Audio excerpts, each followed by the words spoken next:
right after the school gets thoroughly trashed by terrorists. Our resident high-tier mob Cid is chilling in a temporary medical tent pitched in the smoking ruins of the academy. Suddenly, his self-proclaimed future wife, Princess Rose Oriana, bursts through the entrance like an absolute maniac, screaming at the top of her lungs about some wounded guy with a back injury. Naturally, this unhinged volume level completely upsets the entire tent, prompting a short-haired doctor to bark at her to shut her trap. Shaken, Rose scans the crowded, dimly lit space, before her eyes lock onto a familiar mop of messy dark hair, and she immediately tackles him in a death grip of pure relief.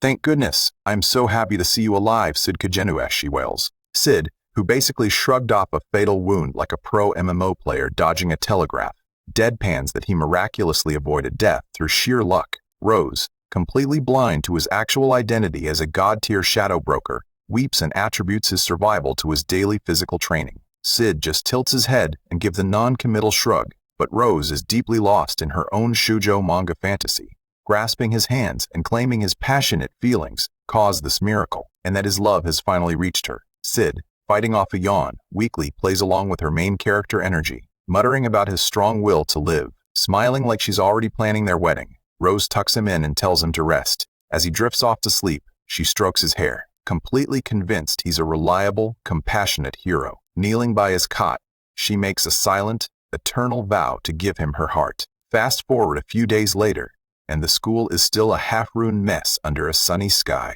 Cid's two absolute clown-tier friends are busy coping about their performance during the raid. The blonde poser, Hyoro, dramatically clutches his head, boasting that keeping his immense latent power under control took everything he had. Beside him, the short-haired nerd, Jaga, nervously sweats and claims he was too busy analyzing enemy combat patterns to actually do anything useful. Hyoro keeps spinning his fantasy protagonist lies, claiming that unleashing his true powers would have literally destroyed the world. Jaga sighs, complaining that his only weakness is getting too hyper-focused. Cid just stands there, giving them a look of absolute unimpressed disgust, translating their gamer cope as them just pissing their pants in a corner. Before Cid can escape these two basement dwellers, a soft voice calls out, and he turns to see a cute blonde girl clutching her satchel. They walk over to a quiet, ruined corner where Sherry softly thanks him for saving her life during the raid. Keeping his mob character stealth meter maxed out, Cid acts modest, claiming he didn't do much. Sherry gets intensely flustered, claiming he gave her the push she needed, before getting incredibly red and changing the subject. She dramatically announces she's studying abroad to accomplish some grand goal, since her foster dad got brutally executed by Shadow, which she thankfully doesn't know. She wants to expand her knowledge, asking if Cid will listen to her story when she returns. Cid plays the supportive background NPC, telling her good luck. Relieved, she smiles, and Cid casually asks what her grand mission is. She turns with a playful, secretive smile, calling it a secret, before waving goodbye as she runs off. Cid waves back, muttering that he won't slack off either. As her cape billows in the wind, she looks back with a hopeful smile, promising they shall meet again. Meanwhile, far away from school drama, the evening settles over a bustling town where stone buildings cast long shadows under a darkening sky. Inside a dimly lit room, Alpha is sitting elegantly on a window ledge, looking incredibly stylish in her form-fitting Shadow Garden gear, holding a piece of paper and noting that the kingdom doesn't waste any time. She turns the document toward her dark-haired elf subordinate, who gasps in sheer shock at the wanted poster. Alpha remains completely unbothered, chuckling that the flyers are actually pretty well made. She reads off the list of fabricated crimes, laughing at how Shadow is now a wanted state enemy accused of mass murder, arson, and robbery. The elf subordinate is absolutely fuming on behalf of her lord, gesturing wildly and demanding they take action to clear his name. Alpha's mind briefly drifts back to the night of the fire, recalling the blazing flames and the cult members who tried to drag their name through the dirt. Snapping back to reality, she taps her shoe and declares that they will simply shoulder all the world's sins, just like their master intended. She stands up with dramatic flair, stating that nothing changes and they will continue their mission. The subordinate is instantly starstruck by this profound, absolute masterclass in edginess, whispering that these are words to live by. Alpha quietly looks away, remembering how she once thought the Diabolos cult was pure evil, and that they were the side of justice. But she realizes Shadow's resolve is on a whole different level, and they must live up to it. Turning back, she orders her to gather the 7 shades for a briefing. The subordinate bows deeply, eager to comply, while outside a carriage races through the night toward Lindworm. Under the cover of a pitch-black night, Cid is mentally recapping his absolute win of a terrorist arc. He managed to dodge all suspicion by playing the lucky survivor card,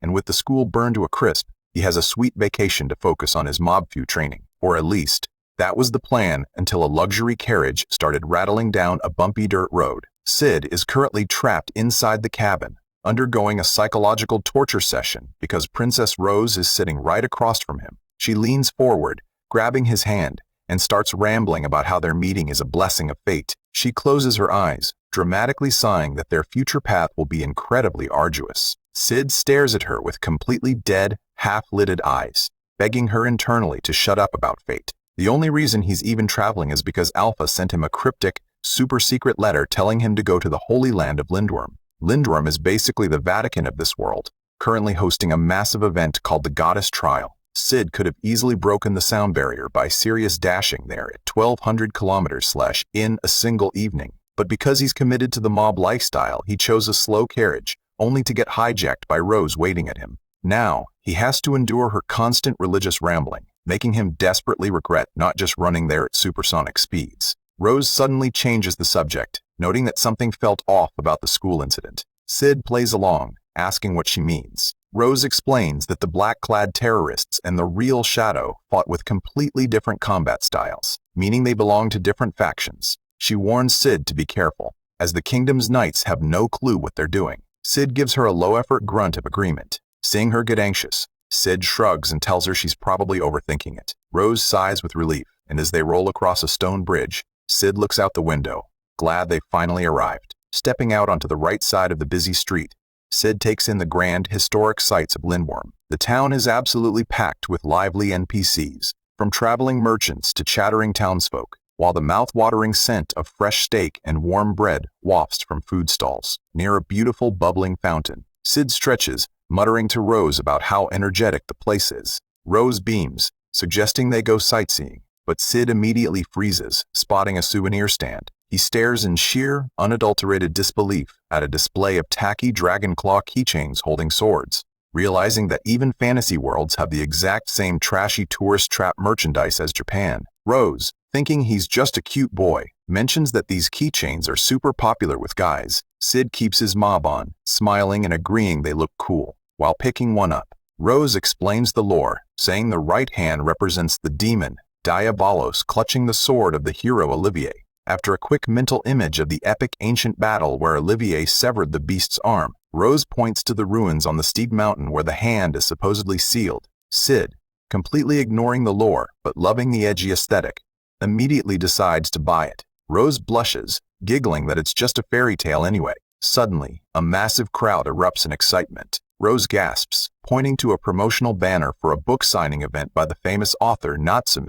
She grabs Cid's sleeve and drags him into the massive queue, gushing about how she's a massive fan. Cid digs his heels in, completely refusing to stand in line. Rose, however, goes full fangirl, listing Natsume's masterpieces like Romeo and Juliet, Cinderella, and Little Red Riding Hood. She continues chanting titles like I Am a Cat, Spider-Man, and Spirited Away, which she calls Glopped Away. Cid freezes in absolute horror, sweating profusely as he screams internally about a massive copyright lawsuit. At the front of the line, a hooded author calls for the next person, and Cid genuinely panics, wondering if another reincarnated Earthling is here. But when they reach the table, the author looks up with a bubbly smile, and Cid's existential dread instantly sours into pure irritation when he recognizes his subordinate, Beta. Glaring at her with a deadpan face, he mutters, "The fuck are you doing?" Beta almost chokes on her spit but quickly recovers, giving him a sparkling dramatic smile and beckoning him closer. Cid crosses his arms, repeating his proskening,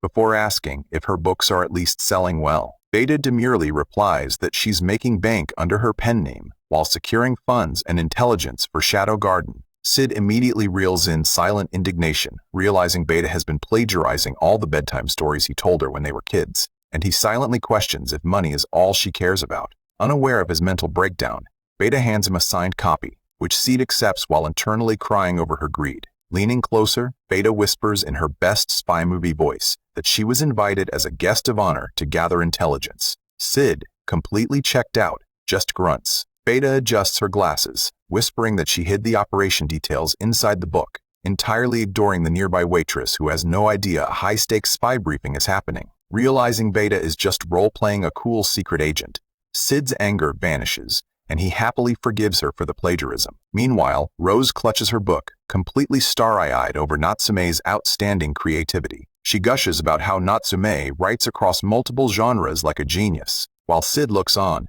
thinking about how hilariously ironic her praise is. Opening the book, Cid's eyes widen as he sees the pages are covered in strange, swirling, ancient runes. Rose peeks over, shocked that Natsume wrote in runes. Cid nods, but Rose tilts her head, admitting she can't read cursive ancient runes. She asks Cid why Natsume would sign her book like this. Cid proudly raises a finger and declares with absolute conviction, "Hella cool." Rose's jaw drops, and as they walk away, she sweat drops, muttering about how weird boys are. Later, Rose leads Cid to a massive, luxurious hotel suite, explaining that cheap rooms are impossible to find. Cid rubs his neck, acting humble, but Rose tells him there's no need for restraint between them. She says she has to go meet the local higher-ups as a guest of honor, telling him to relax and order room service. Cid waves goodbye, and the second the door shuts, he faceplants onto the plush mattress, celebrating the joy of leeching off the rich. Meanwhile, night falls over Lindworm, and out on a cobblestone street, a hot-headed girl with long twin tails complains about her grueling 4-day carriage ride. Striking a dramatic pose, she decides to head straight for the hot springs to relieve her fatigue. The video ends here, but the story isn't over yet. Like the video if you're ready for the next part. We open our episode in the luxurious, steaming outdoor hot springs of Lindworm, where our favorite Chunibyo protagonist, Cid Kagenou, is having a massive philosophical crisis about personal hygiene. In a dramatic mental cutaway, we see his past life where he stubbornly boycotted baths to save time for grinding his martial arts stats, obviously because playing a mob character requires you not to smell like a dumpster fire. He compromised with hyper-efficient daily showers. We get a classic, overly intense shot of a muscular dude leaning against a white-tiled wall under cold running water, looking absolutely miserable with wet hair because a real gamer has no time for leisurely soaking. The man was literally losing his mind trying to figure out how to parry a nuclear explosion with a basic right punch, hitting a total wall in his training. He clenched his fist so hard his knuckles turned white, genuinely questioning if his physical fist was too weak, if humans were just fundamentally hard-capped by their biology, or if he was simply going off the deep end. But then came his ultimate redemption arc, a soothing dip in a scenic outdoor hot spring. Staring at the majestic sunrise, his mental fog instantly cleared, filling his absolute unit of a body with a surge of raw energy as he struck a confident hands-on-hips pose in the steam. That is when he had his galaxy brain epiphany. If raw muscle can't beat a nuke, he just needed to find actual magic. It helped him reach the final conclusion that only magic could unlock the power required to overpower a nuclear bomb. Back in the present-day Lindworm bath,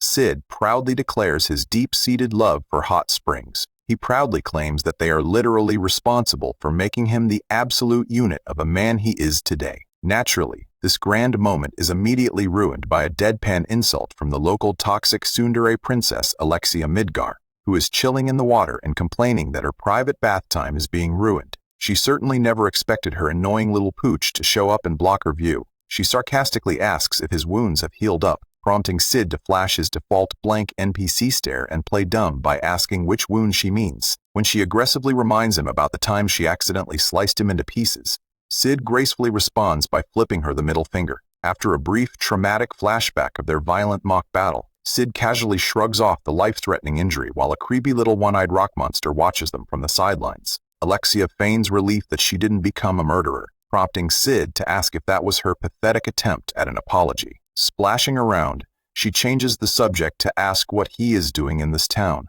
Cid casually admits he was invited by a friend and figured he would spectate the legendary goddess's trial. Seeing his cluelessness, Alexia gives us a handy lore dump about the annual ritual fights where challengers summon ghostly memories of ancient warriors, referencing some vagrant swordsman named Venom, who pulled a top-tier boss fight 10 years ago. Cid thinks fighting ghosts sounds like a neat little minigame, but Alexia quickly shuts down his optimism by explaining that the trial's difficulty scales dynamically with the challenger's own power level. Basically, if no one answers your call, your strength just isn't worth a damn. That is why they call it the goddess's trial to begin with. When Cid asks if she's participating, Alexia explains she's just a VIP guest who is secretly investigating some seriously shady rumors about the local archbishop on behalf of her guild, the Crimson Knights. She whispers that some seriously bad rumors are currently circulating about the local archbishop. Cid acts mildly curious about the details, prompting Alexia to stand up and say she could tell him more if he just joined her Crimson Knights. Cid shuts her down with a swift, "No way in hell." Annoyed, Alexia accuses him of holding back from ogling her stunning body, but Cid deadpans that the sunrise is infinitely more dazzling than her flat self. He warns her that she shouldn't be so fixated on his own legendary Excalibur either. She sneers at his boast, asking who is full of themselves, prompting our main character to hit her with the classic, "Judge not a book by its cover," before abruptly standing up and letting his towel drop. Striking an incredibly dramatic high-tier pose, he begins monologuing about the holy sword leaving its scabbard. He dramatically warns that the unleashed blade shall set out to lands of absolute ruin. With a theatrical flourish of his hand, he flips his towel through the air and proudly struts away completely naked, leaving a profoundly traumatized princess questioning her entire existence in the pool. Meanwhile, deep within the silent, dimly lit cathedral, the plot thickens as the elite elven operative Epsilon finds herself caught in a sudden, quiet vision inside the cathedral. The atmosphere shifts with an eerie hum as a supernatural transition takes place. Her soft footsteps echo through the massive hall as she questions the legendary hero Olivier's truth, staring into a stained glass window where her own reflection briefly morphs into the ancient warrior woman Olivier. Looking down, she discovers the bloody, lifeless corpse of Archbishop Drick pinned to the floor with a sword protruding from his chest. She observes the bloody torso of the fallen official, wondering what secrets he was desperately hiding. She silently asks who could have murdered him, and if he was assassinated by his own faction out of fear that people would look into the rumors. Realizing the dead can't speak, she sighs and heads toward the cathedral's exit, resolving to wait until the gates of the sacramental grounds open tomorrow. Outside in the lively streets, a vibrant festival is underway, and Cid is enjoying the festive atmosphere from a high vantage point. Standing dramatically on the edge of a stone rooftop overlooking the twinkling lights below, he is absolutely loving the dark, edgy shadow protector aesthetic, giggling internally about how cool it is to pretend there's a massive conspiracy going on. Billowing his coat against the night sky, he strikes a dramatic pose and shouts a completely fabricated, edgy line about resisting the chosen path. He sprints across the rooftop paths, but suddenly sensing a presence, he spins around and strikes another magnificent pose while loudly proclaiming more dramatic nonsense. He internally chuckles at his own genius, admitting that he is literally just spouting random, cool-sounding gibberish that fits the nighttime vigilante vibe as he drops down into a dark, narrow alleyway. Suddenly, he hears a panicked gasp. The armed thug with short light hair raises his sword in a defensive stance, demanding to know if Cid saw the whole murder. He immediately panics and assumes our cloaked protagonist is some blood-soaked bandit. Cid, sensing the perfect opportunity to roleplay, drops a line about the night being his domain and dramatically snaps his fingers to initiate a cool execution. Right on cue, a silent, invisible blade of magic slices through the alley, cutting down the threat. As a polished combat boot steps onto the ground, it's Epsilon, her blonde twin tails swaying as she holds her blade with a calm, satisfied smile. She drops to one knee, giving her, Lord, the ultimate respect, and Cid easily plays along, praising her specialized, day-day long-range magic slash. Epsilon practically melts from the compliment, puffed up with pride as she brags about how incredibly hard she's been working to infiltrate the church. Cid mentally notes that while she is a massive tryhard, she is easily the best magic control specialist among his subordinates. Shifting to serious spy mode, Epsilon asks if he received the briefing during their previous signing session, explaining that their main target was assassinated by the church's own executioners. She notes that the armed thug they just took down was also working with them. She requests permission to shift to Plan B, looking up at him with blind, fanatical worship. Cid is internally sweating, completely clueless about any plan but instantly improvises to keep his roleplay streak alive. He nods solemnly, asking if she has the true resolve to make enemies with the entire church, and begins to slowly walk away into the darkness. Epsilon stands tall, passionately declaring that the Shadow Garden has already embraced the infamy of opposing the church.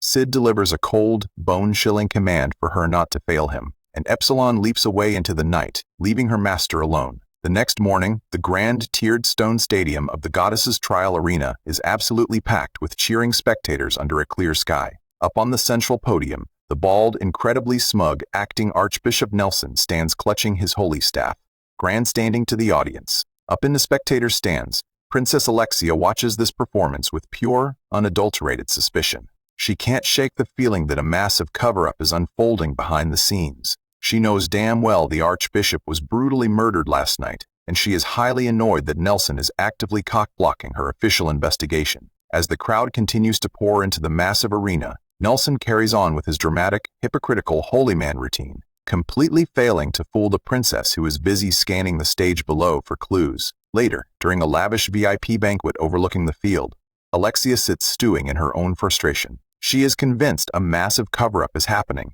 but her attention is derailed by a far more irritating presence. It's the famous elf novelist Natsume sitting right next to her. Alexia is absolutely fuming over the elven operative displaying her cleavage and sugary, fake socialite behavior. She's disgusted by how obviously Natsume is trying to suck up to people. Sensing the princess's death glare, Beta glances over her glasses with a highly punchable, smug little smirk. Alexia's eye twitches, practically ready to throw hands. Beta turns back with a sweet smile, but her internal monologue is raging. She is furiously jealous that this basic princess got a romantic, bridal carry rescue from Lord Shadow during her kidnapping. She grinds her teeth in jealousy over her attempts to get close to him, fuming over the fact that this cheap woman got herself saved when she was kidnapped. The two sit in a localized storm of pure, murderous pressure, while Beta's imagination runs wild, projecting a romanticized fantasy of herself being swept up in Shadow's heroic arms. Right next to this ticking time bomb of passive-aggressive estrogen,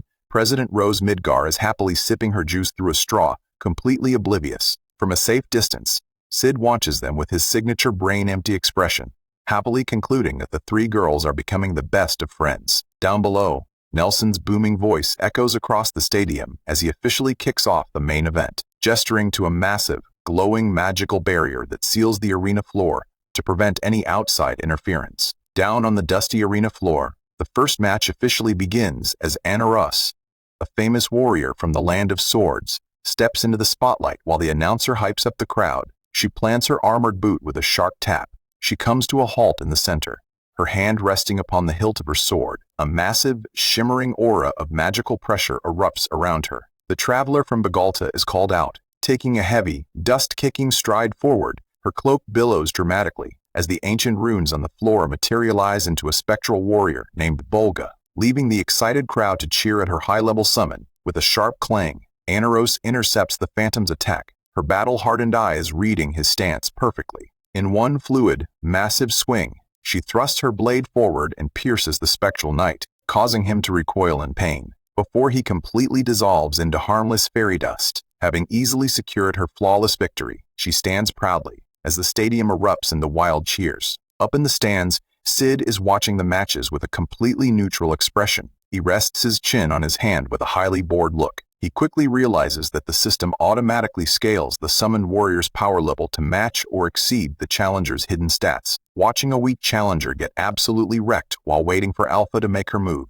he lets out a massive yawn, fully prepared to take a quick nap, until the announcer suddenly calls out the name of the next participant from Midgar Academy, Cid Kagenou. The crowd politely applauds the local underdog, while Cid begins to shake violently in absolute cold sweat horror because he never filled out a registration form. A cheerful girl in a beret urges him to get down to the arena, prompting Cid to have a silent, screaming mental breakdown about his peaceful mob identity being completely ruined. Looking over, he spots Rose Midgar watching him with absolute adoration, happily believing that Cid entered the tournament to prove his worth so her royal family would accept their forbidden love. She proudly closes her eyes, incredibly pleased with herself for secretly submitting his application in his stead. Cid, meanwhile, is furiously biting his thumb in a panic. In a split second, his galaxy brain comes up with the ultimate escape plan, a force system override. Suddenly, a massive, violent shockwave of wind blasts through the VIP section, knocking over Beta's drink and shocking the princesses. Nelson spins around in confusion at the sudden atmospheric shift. The girls stand up to shield themselves from the violent gale. An intense close-up captures the sheer confusion of the moment, as Beta and Alexia remain completely frozen at the table. Nelson raises his staff defensively as the wind whips through the arena, prompting Rose to check on Natsume, until Beta points in absolute shock down at the field. Nelson spins in shock, while Rose gasps in disbelief as a heavy, dark-booted step thuds onto the pristine white stone floor below. Standing right in the center of the stadium is a mysterious, cloaked figure, causing the entire crowd to scream in absolute terror. Shadow? From beneath his hood, Cid's eyes glow with intense, edgy focus, surrounded by crackling, dark magical energy as he points his blade at the ground. Raising a gloved hand, he delivers a magnificent, deep monologue about setting the dormant memories of the sacred grounds free. Up in the VIP stands, Alexia and Beta are screaming in absolute confusion, wondering why the hell Shadow is suddenly crashing a public sports event. Nelson clenches his teeth in pure rage at the intrusion and aggressively orders his holy knights to mobilize and capture him. Beta, however, completely misinterprets the situation, assuming her master has discovered some world-ending conspiracy that forced him to change plans. She deduces that something massive must have forced his hand. Beneath his hood, Cid is wearing the biggest, most shit-eating grin of his life, celebrating the absolute genius of using his shadow persona to dodge his homework. But the universe decides to take his bluff seriously, and a massive, blinding pillar of white magical light erupts directly from the arena floor. Beta and Rose look up in absolute awe as Beta whispers that Shadow's ultimate opponent is finally arriving. A colossal, terrifying amount of ancient spectral energy begins to take form. The glowing runes on the floor burn with blinding heat as Beta gasps at the legendary scale of the summon. With a massive explosion that shakes the entire stadium, the light fades to reveal ancient, dark runes that Beta immediately recognizes as belonging to Aurora, the Witch of Ruin. Nelson's jaw literally hits the floor in absolute sweating terror as he realizes Shadow's immense power has summoned her memory. From the fading particles, the legendary Witch of Ruin herself appears, wearing a dark, beautiful smirk. Nelson panics as the light dissipates to reveal her, officially opening the gate of memories to the screaming crowd.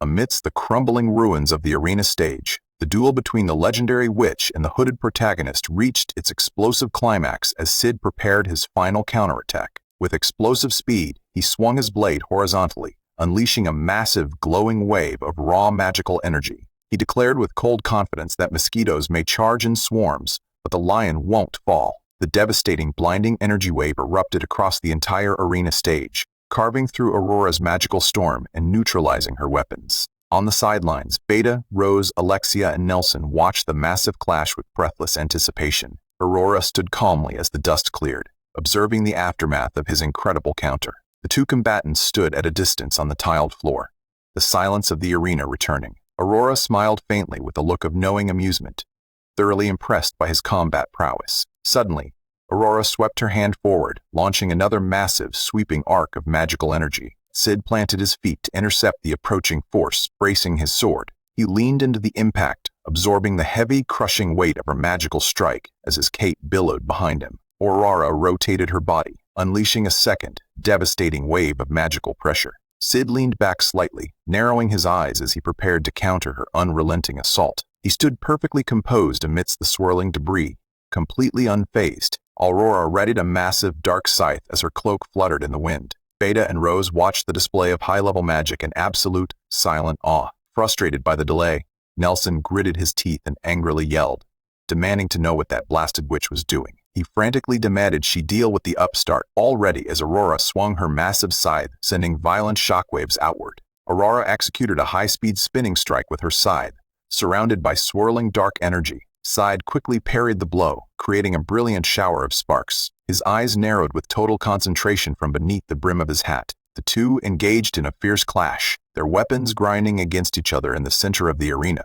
Aurora swung again, distorting the air with dark shockwaves. Cid deflected the strike with a sharp, high-pitched metallic ring. They exchanged a rapid flurry of blows, their movements appearing as a blur of motion. Cid remained completely serene and detached amidst the chaotic struggle. Cid lunged forward with a precise, powerful thrust as Aurora swung her scythe to parry. Staring into her sorrowful eyes, Cid murmured that he wished he could fight her at her strongest. His strike pierced through her defenses, and Aurora accepted her defeat with a peaceful, resigned expression. Aurora's physical form shattered into countless fragments of brilliant light, dissolving completely into the air. In the stands, Nelson stuttered in absolute shock at her defeat, while Rose looked on in disbelief. Nelson gripped his robes in panic, screaming that it was impossible. Sweat poured down his face as he rages in denial. He threw his head back and bellowed. Down on the arena floor, Cid turned his back and began to walk away with cool indifference. He He maintained a steady, unhurried pace toward the exit, ignoring the commotion. Nelson lunged forward from the stands, desperately yelling for him to stop. He pointed threateningly at the retreating figure, shouting that Shadow wouldn't get away. Suddenly, the massive, engraved stone gates at the end of the arena began to grind open, emitting a blinding burst of white light. A brilliant pillar of light erupted from the opening, forcing the crowd to shield their eyes. Watching from the balcony, Rose gasped in confusion, while Beta pointed and shouted to look. The angelic relief carvings on the stone gate vibrated with flowing magical energy. The heavy doors swung wide open, flooding the arena with blinding light. Nelson sweated in panic, shouting that the sacramental grounds had reacted. Stunned by his reaction, Rose asked what he meant. Nelson grimly explained that this was the only day in the year when its doors may open. He continued, pointing to the gate, noting there were 3 possibilities depending on who tries to open them. He described the legends of the gates of the unwelcome, the summoned, and the accepted, warning there was no way to tell which it was. Looking up at the towering, glowing structure, Rose wondered what lay inside. Nelson replied coldly that investigating that was their job. He turned to the crowd, commanding everyone to leave because the trial couldn't go on.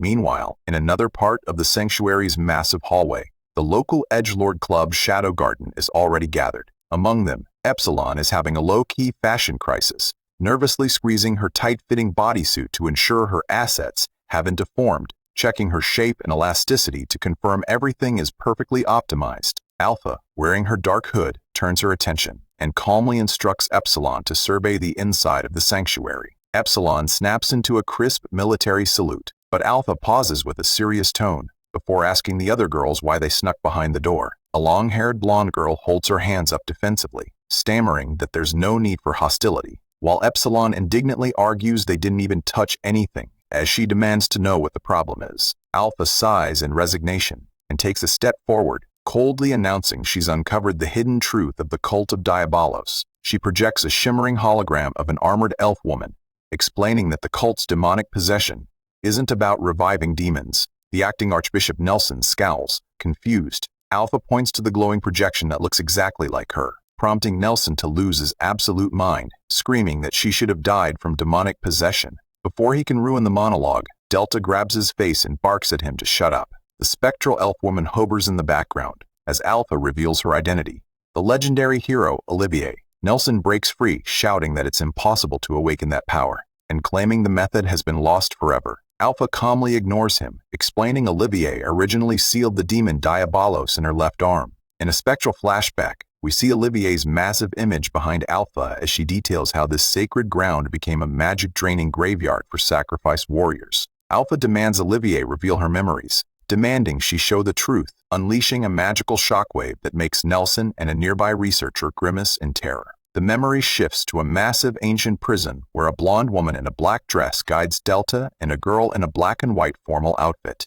The blonde woman gasps in shock while the formal girl looks through the rusted bars. They march past the empty cells as the formal girl trembles, realizing it's a jail. The blonde woman looks incredibly grave as a sharp ringing echoes in the girl's ears. A horrifying memory of starved children begging for food and writhing in absolute agony appears. The twin-tailed girl covers her mouth in tears, finding it incredibly cruel, while a cold, straight-haired girl mutters demonic possession. A pointed-eared girl explains the cult kidnapped orphans for these dark experiments. Alpha narrates over a conceptual test tube of Diabolos' cells, which were implanted into children to give them demon-level stats. We see a young elf girl huddled in despair, alongside other traumatized survivors, as the tube pulses ominously. Most kids rejected the cell and died horribly, foaming at the mouth, but those who adapted were young girls, including Olivier herself. Back in the ruins, the straight-haired blonde girl stammers that heroes and demons are supposed to be just fairy tales.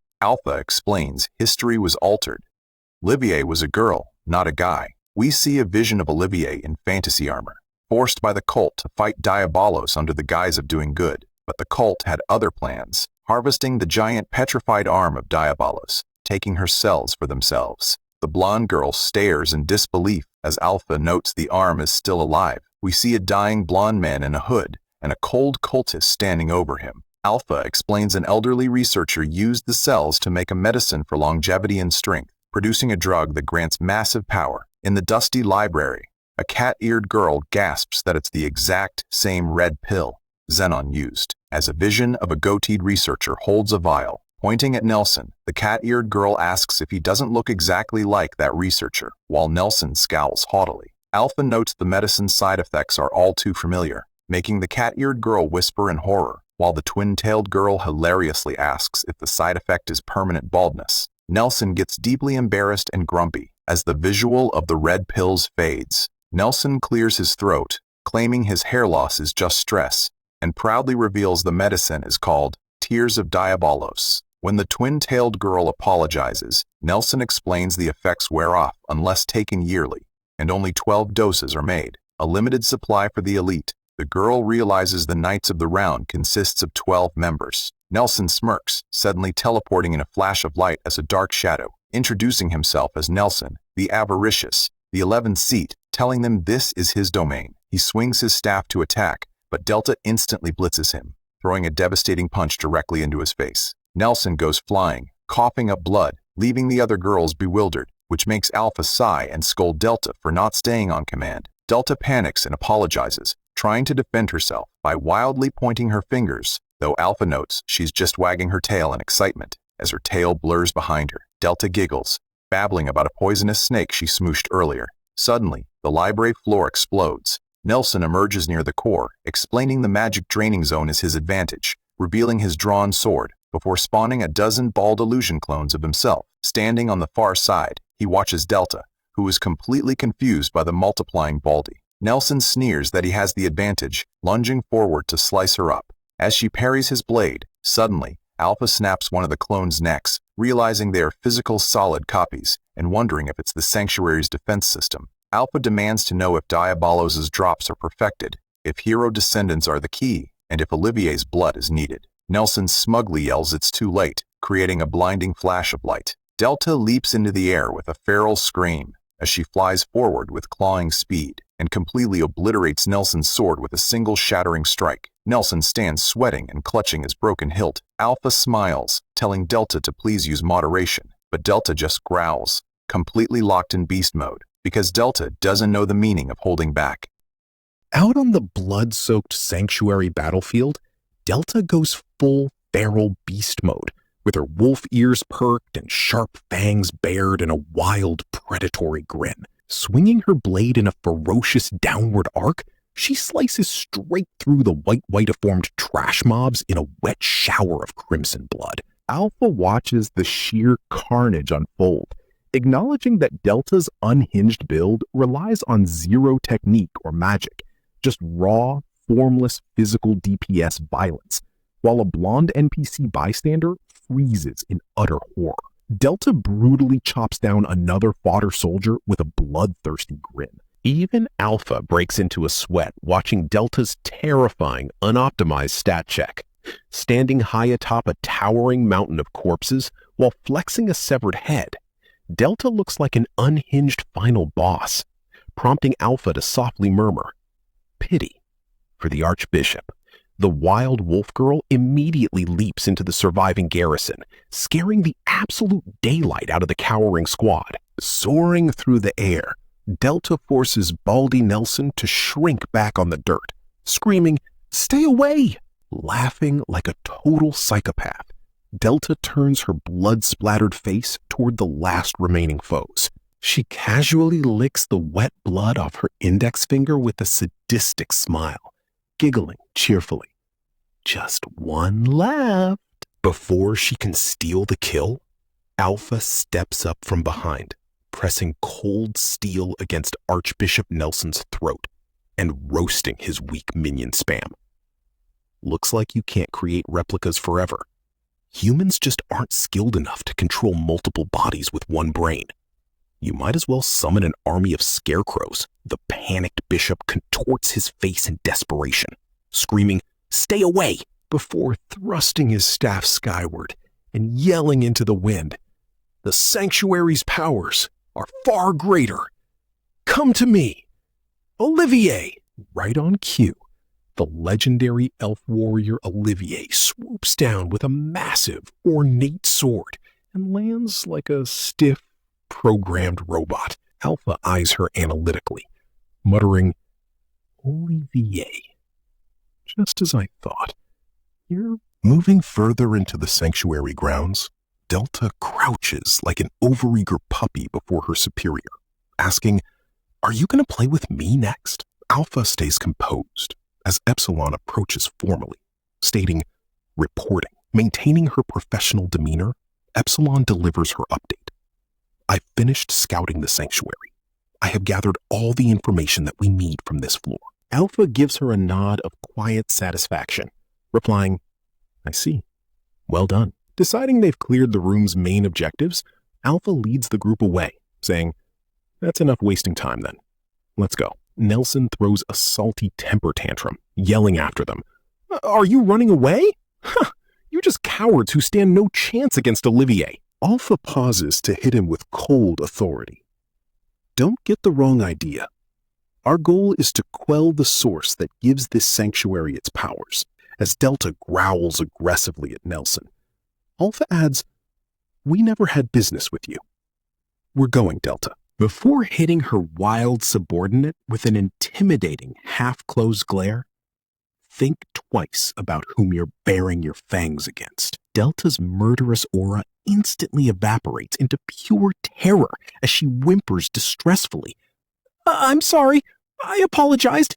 So please don't take my snacks away." Watching this absurd exchange, Sly Snake Doem scowls in frustration, while Delta begs for her snacks in the background, grumbling inwardly that setting a trap to get Alpha's blood will be a massive achievement. Narrowing his eyes with a sinister look, Doem turns away, thinking, "For now, I should take care of the other rat that has found its way in." Meanwhile, deep inside the sanctuary's inner chambers, Cid is rattling a heavy metal door handle like a stuck player, complaining, "No good.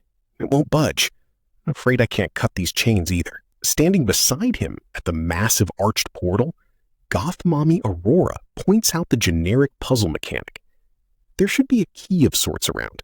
I think finding that will allow us to advance, making Cid nod like he's solving a high-brained puzzle. "I see. So we must find an item that can cut the chains." They wander into the sword room, where a glowing ceremonial blade rests in a stone pedestal. And Cid goes, "I mean, that's gotta be it, right?" To which Aurora agrees, "Yes, no matter how you look at it." Reading the runic inscription, Cid notes the painfully generic quest design. It says, "Cut the chains with the sword" here. Just like I thought. Quite the simple setup. Though Aurora warns, "No, hold on. It might not be so simple." Completely ignoring her warning, Cid yoinks the sword straight out of the pedestal like basic floor loot, stating casually, "Yep, thought so." He instantly triggers his dramatic inner monologue, gasping, "This is a sword that only the Chosen One can pull out." Aurora's mind is blown as she shouts, "What?" It's a common pattern. All templates like this are ingrained in my brain at this point, while Aurora whispers in awe, "You've memorized all possible patterns of magic rune encryption? Is that what you mean?" Even though Cid is just abusing standard trope patterns, Archbishop Nelson interrupts their puzzle speedrun from the vault exit, snickering, "Too bad for you." Moving into the chain door corridor, the arrogant bishop boasts, "That door won't open for the likes of you." Cid turns to face him alongside Aurora, noting calmly, "Oh, if it isn't the big guy who summoned Aurora." Nelson looks down at them mockingly, saying, "I don't know what kind of stray you are," before adding, "But now that you're here, your life must end, kid." Nelson commands his combat puppet, shouting, "You shall die after being led astray by that witch, cut to pieces by Olivier." While Cid analyzes the elven warrior, thinking, "Olivier? She looks like Alpha? No, that can't be her. The way she walks and moves is completely different." Aurora frantically warns, "You can't fight her. She's..." Wait, but Cid glares at Olivier, replying sternly, "I know," as he mentally assesses her stats. She's strong. Suddenly, Olivier stands still before bursting forward in a blur, launching a diagonal energy slash that grazes Cid's neck. Cid instantly retaliates with a swing so absurdly powerful that the stone wall behind him shatters into airborne fragments. Dropping low into a crouch, Cid calculates his handicap situation. That was close. I almost had my head cut off.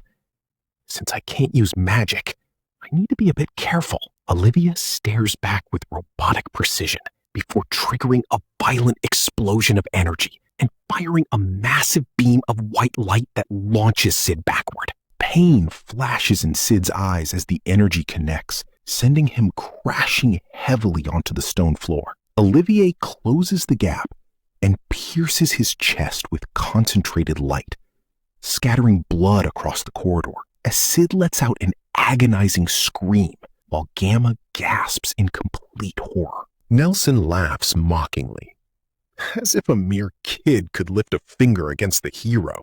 Looking down at Cid, lying flat in a growing pool of blood, Nelson notes, looks like he's still breathing, albeit barely. Standing tall, Nelson commands, "Do it, Olivier. Put him out of his misery." Aurora rushes forward, screaming, "Wait!" as she desperately shields Cid. "Please, stop. He got in here by accident. That's no reason to kill him." Nelson sneers at the classic heroic trope, yelling, "Now that's a story for the ages. A witch protecting someone? The Witch of Calamity, Aurora." Doem steps up to exploit her, saying, "But this could work in our favor. If you agree to lend your powers to our cause, I might spare his life." Aurora asks, "Your cause?" But Doem dismisses her incomplete memories, threatening, "Oh, right, your memories are incomplete. But don't concern yourself with that. Just agree to my terms. If you take too long, you will die, you know." Kneeling close to Cid, Aurora gives up with somber resignation, saying quietly, "All right, before surrendering, I'll do whatever you want me to." But Cid ruins her dramatic sacrifice scene by coughing from the floor. "It'd be nice if you didn't leave me out," and growling. "Or if you could stop talking like I've lost. It kind of pisses me off." Aurora gasps in utter shock.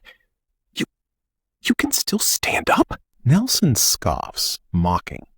He's lucky, if nothing else. "Do you still intend on fighting with that broken sword?" while staring at the shattered hilt, snickering.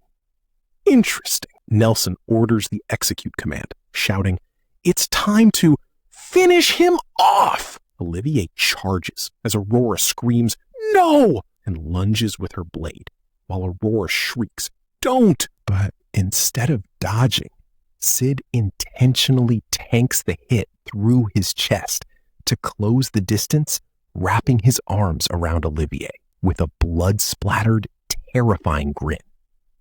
"Gotcha." Seizing Olivier firmly by the throat, Cid slams her body into the stone floor with bone-crunching force, leaving Aurora and Nelson completely stunned as Olivier's eyes dilate, with blood dripping from her lips. Cid stands up, looming over his defeated foe, while Nelson recoils in terror, screaming, "How? What on earth are you? How can you still stand after taking those injuries?" Cid grins maniacally, prompting Nelson to yell, "Amidst all this, how can you still laugh?" Partially covering his bloody face, Cid chuckles softly. "Laugh? Oh, guess I am. I wonder why." Cid then lays out his insane barbarian health bar philosophy. "I can tell you one thing, though. I didn't collapse because this is a dull battle with no conversation." And adds, "Olivier has no soul. She didn't answer any of my questions." Taking a heavy step forward, Cid breaks down human health mechanics. "You know the funny thing about humans is that they're surprisingly tough, as long as you keep the vital organs safe. You won't die easily unless you take a really bad hit." He takes another deliberate step, continuing, "That's just amazing, don't you think? You won't die as long as it's an okay hit. If it doesn't kill you, you don't have to bother dodging. Standing near Doem, Cid lays out the ultimate hardcore strat. Or you can rip out their neck with your teeth while your stomach's been pierced, and concludes, you can keep hitting your enemy while they're smashing you up. Doem backs away in pure horror, screaming, have you gone completely mad? Panicking, Nelson summons a massive clone army of elven warriors that surround Cid, yelling, don't get cocky just because you defeated one inferior copy. Behold what is possible within the sanctuary. Standing unmoving amidst the converging swords, Cid lowers his head with a cold look as complete darkness swallows the corridor, delivering his epic pre-kill line.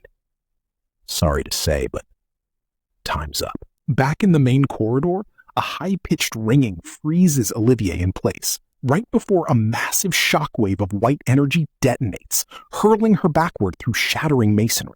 Standing in the debris with blood on his cheek and an unhinged grin, Cid explains his magical mana bypass strategy to the terrified villains. If your mana is being sucked away, temper it until it's too tough to be drained. It took a while, but here we are. Gripping his sword hilt, Cid discards all dungeon puzzle logic, declaring loudly, now we can skip all the bullshit. Pull the sword out, cut the chains, open the door, destroy the core. There's no need for all that, while dark energy swirls around him like an unhinged boss aura. If you can just blow everything away. Problem solved. Nelson screams hysterically. You're kidding. Are you? No way. Don't fuck with me, you stupid kid. While Doem roars in desperation.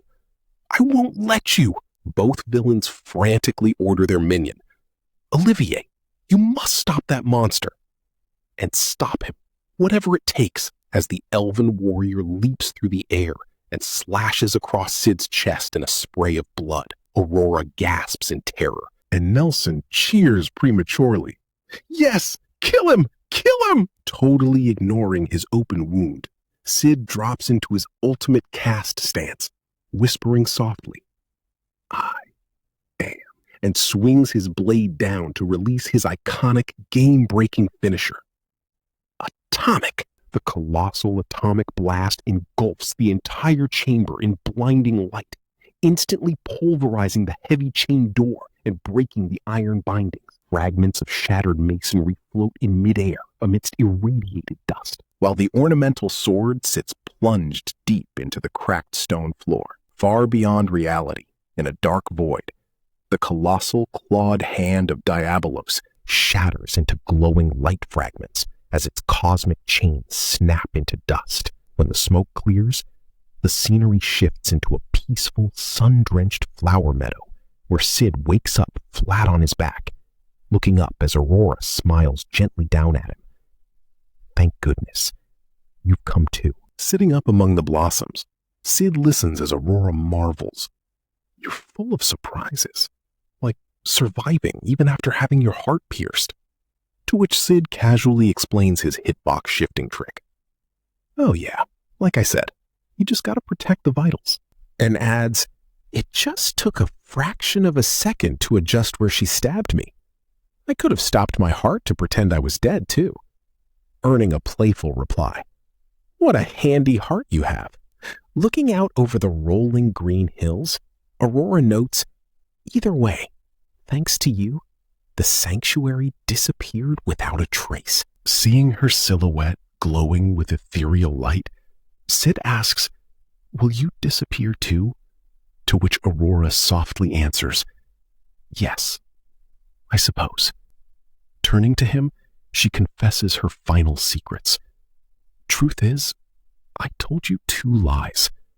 I said that you wandered in there on your own, even though I was the one that called you there, and reveals the other lie was that I wanted to disappear. Reaching down, Aurora gently lifts Cid's chin, forcing him to look into her violet eyes.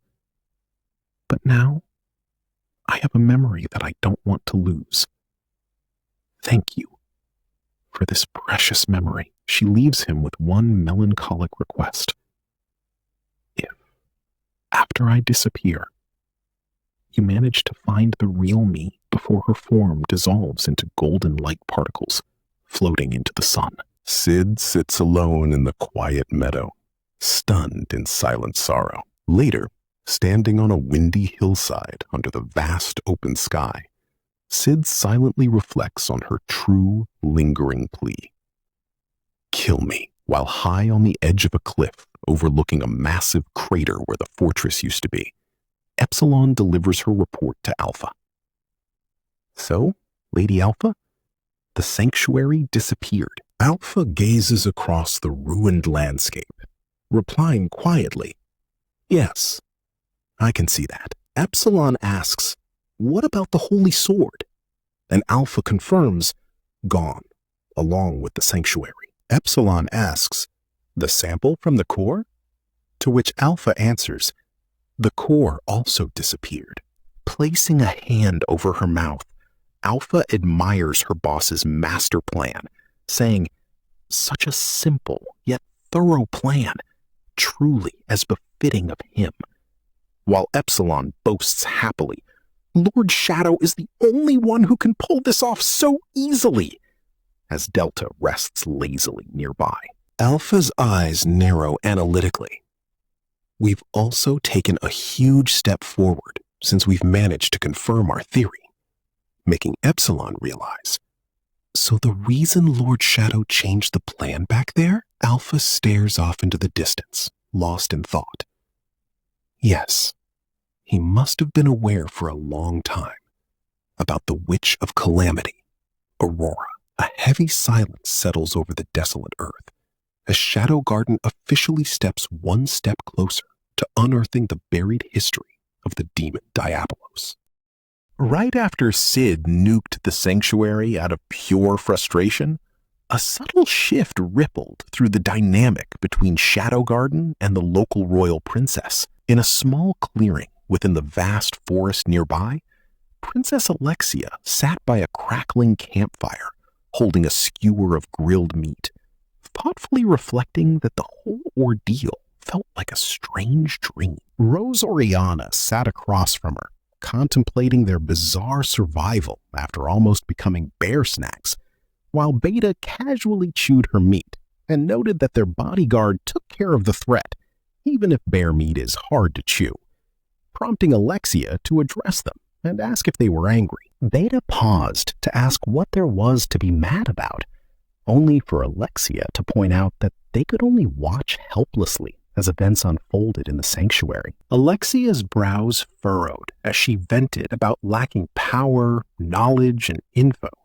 warning that if they stayed so ignorant, someone or something important would eventually be stolen from them. Resting her chin on her hand, Rose agreed, pointing out that ever since the Academy terrorist attack, secret organizations have been pulling strings behind the scenes, while both Shadow Garden and their enemy faction remain shrouded in mystery. Beta adjusted her glasses with top-tier fake innocence, gazing into the trees with a dreamy look, while wondering aloud who that super handsome or totally suspicious shadow guy could be. Sitting in the center of the clearing, Alexia gestured as an idea struck her for the three of them to join hands. Pointing her index finger emphatically, she pitched combining her royal authority with Rose's idle popularity to gather and share top-secret intel among themselves.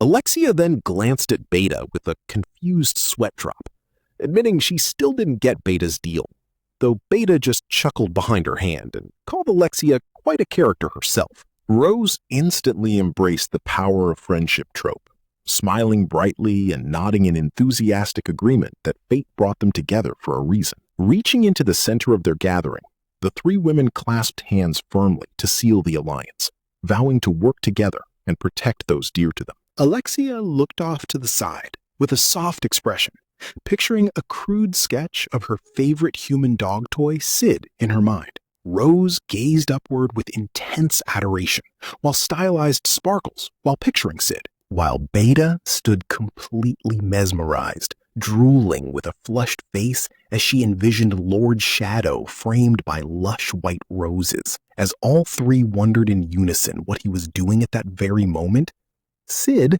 was casually strolling through the woods, while a massive bear flew through the air behind him, blasted into orbit by his serious dash, as he obliviously wondered if he had run something over. Meanwhile, at the Shadow Garden base, a massive flex of a western estate backed by towering mountains, Gamma was presenting a progress report, confidently explaining that Mitsugoshi's new stores and urban development in the Bogarta Empire were printing money. Alpha listened intently with crossed arms, praising Gamma's elite business stats and asking about expected returns. But just as Gamma started explaining their new oil field discoveries, Delta burst onto the scene like an unhinged apex predator in front of a giant dark boar beast. Hopping up and down, the best girl wolfkin flexed her massive kill and asked if she did good, prompting Alpha to give her a gentle smile and praise her. But when Alpha tried to pivot back to high-level real estate strategy, Delta cut her off, beaming about gifting the giant boar to the boss so he'd give her epic head pats. Alpha's eyes immediately narrowed into an icy, authoritative glare. Delta completely froze with a blank stare as Alpha hit her with the ultimate reprimand for interrupting important business over a carcass the boss couldn't even use. Thoroughly demoralized, Delta forcefully slammed the massive beast into the dirt, leaving the poor monster whimpering pathetically on the grass. Leaning her chin on the creature's pelt, Delta hopefully asked if they could eat it together. But Alpha sighed calmly and told her to keep the loot for herself. Delta cheered joyfully, while Gamma watched from a distance and smiled, noting Delta only listens to Alpha while she still gets bitten. Alpha thoughtfully explained that Delta's pack instincts keep her from defying her peers, admitting Delta wasn't obedient with her at first either. Gamma tilted her head curiously, asking how Delta even joined Shadow Garden in the first place. That sparked a flashback to a wild wolf beastkin who was once an unmatched hunter before being cast out due to the possession curse.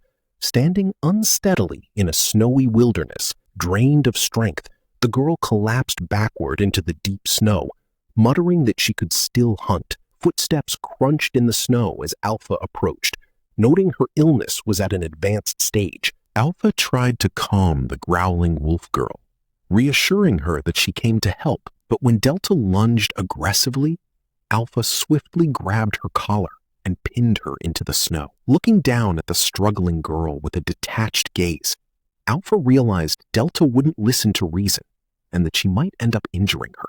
Alpha turned toward the dark figure behind her, asking him to handle the situation. Delta immediately twitched and shivered in sudden, violent terror from his overwhelming aura. Shadow stepped forward into the snowy clearing, his dark cloak billowing heavily in the cold winter wind. Extending a gloved hand, Shadow offered his cheat code salvation, inviting her to seek power with him. Looking upon the fragile girl, Shadow bestowed her new title as Delta. Overwhelmed by his magnificent presence, Delta wept and shivered in submission on the frozen ground. Cid later misread this whole interaction in his own mind, wondering if her helpless pose was just a weird pose of submission that went totally differently from his interaction with Alpha. Returning to the present, Alpha concluded her story, and Gamma warmly agreed that no player can hold a candle to Lord Shadow, which caused Delta to spin around in a frenzy, splattering dark slime across her face as she shouted that their boss could conquer the world. Alpha sighed calmly at the chaos, while Gamma scolded the wolfkin to eat her giant boar with more decorum. Inside Epsilon's private quarters at the base, morning light illuminated her lavish setup, featuring a grand canopy bed. Sitting up on her mattress, Epsilon stretched and yawned softly, noting that everyone was up early for the daily grind. Stepping over to her ornate full-length mirror, she prepared to kick off her daily micromanagement routine.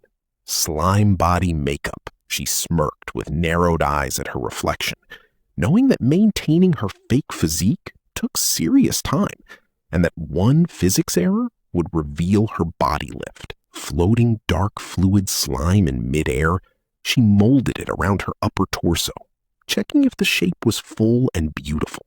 Examining her slender waist, she pondered if it was firm yet soft to the touch, and natural enough to pass as a perfect hourglass. She carefully inspected the outer flare of her hips to make sure the volume was just right. Checking her leg length and the sharp points of her high heels, she balanced her posture, treating her stat padding as an art unto itself. Standing in her formal dress, she applied lipstick in front of the mirror, taking pride in the fact that no one knew her secret enhancement. Squeezing the lipstick tube gently, she resolved inwardly that she would go to any lengths to defend her secret. Smoothing her fingers through her blonde hair, she adjusted her black twin-tail ribbons, completing the thought that all of this effort was for his sake. Suddenly, she struck a dynamic one-legged pose surrounded by sparkles, shouting her signature Epsilon finisher move before dropping into a bewitching pose and winking playfully to announce her Lord Shadow instant bewitching pose. She stood sideways to assess the curves of her silhouette, beaming into her reflection with a smug grin as she declared that today was another win for a beautiful her.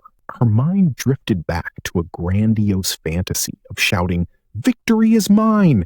and claiming she wouldn't lose to natural curves in front of a bewildered alpha on a cobblestone street. In this romanticized memory, she walked proudly beside a tall, hooded figure, convincing herself that their reunion granted absolute confirmation of her charms. Framing Lord Shadow with imaginary roses, she convinced herself that his intense glare was actually a passionate gaze locked squarely onto her chest. She recalled striding away with a satisfied grin after pretending not to notice his captivated eyes, cooping her glowing cheeks in pure bliss as she reeled in the belief that her master had succumbed to her charms. Returning to reality in the bright hallway of the base, Epsilon spotted Beta walking nearby and immediately moved to assert dominance over her natural rival. Marching forward with a smug stride, Epsilon deliberately collided chest first into Beta with a sharp bump. When Beta stumbled back in confusion and asked to be let through,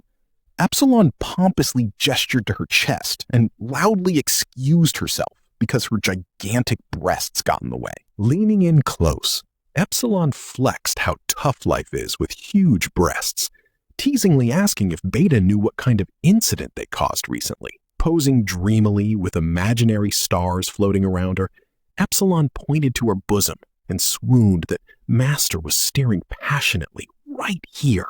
Beta's eyes widened in utter disbelief as she screamed that it couldn't be and protested that it was just Epsilon's imagination. Epsilon stroked her chin thoughtfully, countering that it was true and that she was surprised herself, while Beta fruitlessly tried to argue back. Pointing a mock modest finger, Epsilon purred that between the two of them, Beta was so much cuter and boostier, leaving her rival thoroughly rattled. Raising her arms in a triumphant pose, Epsilon taunted Beta by asking if she had experienced that passionate gaze lots of times, leaning in with a sly, "Right?" Beta ground her teeth and squinted in sheer embarrassment, barely managing to stammer as her defense crumbled. Pressing her advantage, Epsilon put on a look of dramatic surprise and asked if it had never happened before, bombarding her with fake sympathy about her sizable bosom and hourglass figure. Epsilon finished her psychological assault by mentioning Beta's long, pretty legs, leaving Beta completely shattered. Unable to take another second of teasing, Beta broke down in panicked tears and dashed frantically down the hallway screaming, while Epsilon watched her flee with a satisfied smile. Standing alone as her twin tails fluttered, Epsilon coldly murmured that naturals are weeds to be culled, her gaze darkening with possessive resolve as she secretly vowed that her master's affections belonged to her alone. Meanwhile, high atop a soaring rooftop in Midgard, Cid sat dangling his legs over the city expanse while sipping wine, pondering his meeting in Lindworm. He realized he had indeed stared at Epsilon's chest area, though only because he couldn't help noticing the incredible amount of extra slime body lifting control she had been exerting. Picturing Epsilon strutting proudly in her formal dress, Cid concluded that despite her towering pride, she was ultimately a kind-hearted girl who looked out for others, her pride made endearingly obvious by the sheer volume of slime she meticulously layered onto herself. The video ends here, but the story isn't over yet. Like the video if you're ready for the next part.